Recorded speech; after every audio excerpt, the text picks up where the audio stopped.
Hello guys, कैसे हैं आप लोग। आई होप कि आप सभी अच्छे होंगे। मैं Pushpendra Singh Rawat, karate and martial arts coach. आज की वीडियो में आपके सामने एक छोटी सी स्टोरी लेके आया हूँ। आप ध्यान से सुनना। एक लड़का होता है, उसका एक हाथ नहीं होता, लेफ्ट हैंड नहीं होता उसका। तो वो कराटे सीखने के लिए जाता है, तो कराटे वाले उसको मना कर देते हैं। फिर वो एक जूडो सीखने जाता है जूडो के कोच के पास। तो जूडो के कोच ने उसको देखा कि इसका एक हाथ नहीं है, पर वो मना नहीं करते। वो कहते हैं ठीक है, आप आ जाओ, मैं आपको सिखाता हूँ। वो अगले दिन से प्रैक्टिस शुरू कर देता है। उसके मन में ये रहता है कि यार मेरे एक हाथ नहीं है, अगर मेरे दोनों हाथ होते तो मैं और अच्छा कर सकता था। बट उसके कोच ने कभी उसको रियलाइज नहीं होने दिया कि वो हैंडीकैप है, उसका एक हाथ नहीं है। वो उसको डेली प्रैक्टिस कराता है, डेली प्रैक्टिस कराता है और उसको एक टेक्निक बताता है कि बेटा आपको ये टेक्निक डेली प्रैक्टिस करनी है। वो डेली प्रैक्टिस करता है। कुछ दिन बाद उसको पता चलता है कि वो एक ही टेक्निक को बार बार रिपीट कर रहा है, उसके अलावा उसको आगे कुछ नहीं बताया जा रहा। तो अपने कोच से कहता है कि सर सेंसे मुझे इसके आगे का कुछ और भी बताओ। तो उन्होंने कहा नहीं, जो आप टेक्निक अप्लाई कर रहे हो, यूज़ कर रहे हो और प्रैक्टिस कर रहे हो, यही कंटिन्यू करते हो, आगे कुछ नहीं करना है, बाकी बाद में देखेंगे। वो कहता है ओके सर, यस सर। तो वो कंटिन्यू करता रहता है। फिर टूर्नामेंट आता है। वो टूर्नामेंट में पार्टिसिपेशन के लिए उसका नाम दे देता है। अब वो टूर्नामेंट वाले दिन जाते हैं तो देखते हैं कि वहाँ बहुत अच्छे अच्छे खिलाड़ी आ रखे होते हैं, सब परफॉर्म कर रहे होते हैं। वो जाता है, वो 1 सेकंड में हरा देता है।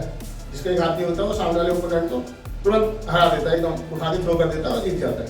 तो उसको लगा कि हाँ भाई मैं जीत गया अपना। फिर ऐसे ऐसे करते हुए वो 2-3 राउंड और खेलता है, वो जीत जाता है। फिर फाइनल राउंड में देखता है तो उसका ओपोनेंट बहुत हाई फाई होता है, बहुत अच्छी प्रैक्टिस होती है उसकी और बहुत टफ होता है। वो देखता है कि हाँ भाई ये ऑलरेडी पहले भी कई बार नेशनल चैंपियन रह चुका है और उससे मेरा मुकाबला होने जा रहा है। वो थोड़ा सा नर्वस होता है, बट उसका कोच कहता है कि बेटा जैसे आप प्रैक्टिस करते हो ऐसे आप बिना झिझके, बिना डरे, बिना हेजिटेशन के इनसे फाइट करो। तो जूडो का जब राउंड आता है वो स्टार्ट करते हैं।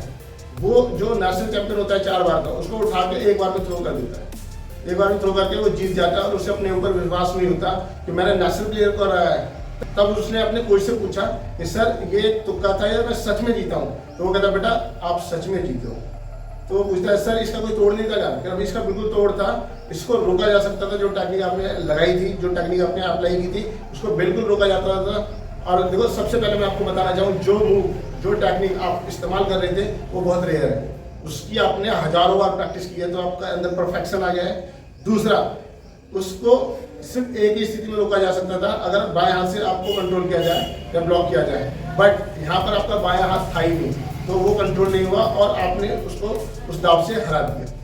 तो कहने का मीन्स ये है, moral of the story is this, कि अगर आपको 10 चीजें आती हैं पर वो परफेक्टली नहीं आती, थोड़ी बहुत बेसिक तरीके से आती है, तो वो मायने नहीं रखता है। बट अगर आपको 10 की जगह कोई एक चीज आती है बट वो बहुत परफेक्टली आती है, आपसे अच्छा कोई नहीं कर सकता, आप आंख बंद करके भी कहीं भी उसको अच्छे से कर सकते हैं, तो उस टेक्निक को आप अच्छे से इस्तेमाल कहीं भी कर सकते हैं, वो आपको फायदा देगी।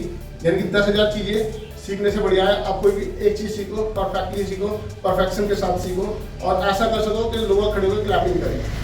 तो अगर आप 10 तरह की चीज चला रहे हैं तो वो मायने नहीं रखता है। बट अगर छोटी सी बात करें कराटे की, अगर आप मवासी ही कर रहे हैं बट मवासी में इतनी अच्छी स्पीड है, आपकी स्ट्रेचिंग क्लियर है, हाइट अच्छी है, किक की हाइट बहुत अच्छी है आ रही है आपकी, और स्पीड बहुत अच्छी है, दिखती भी नहीं है, बहुत स्पीड से किक मारते हैं आप, स्विंग किक मारते हैं या मवासी मारते हैं, फॉरवर्डिंग मवासी मारते हैं या कोई सी मवासी मारते हैं, सिर्फ मवासी की प्रैक्टिस आपने हजारों बार की है, तो आपकी मवासी ब्लॉक नहीं होगी, उसका कोई तोड़ नहीं होगा।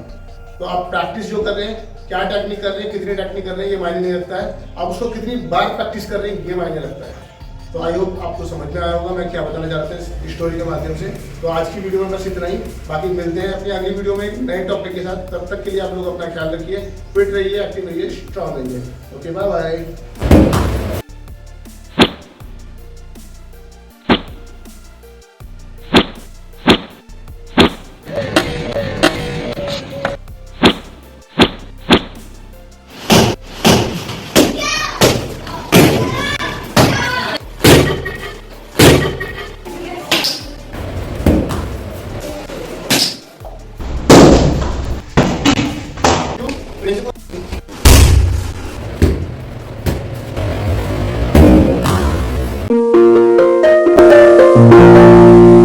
वीडियो देखने के बाद लाइक जरूर करें, शेयर जरूर करें और अगर आपने सब्सक्राइब नहीं किया है तो प्लीज़ सब्सक्राइब जरूर करें।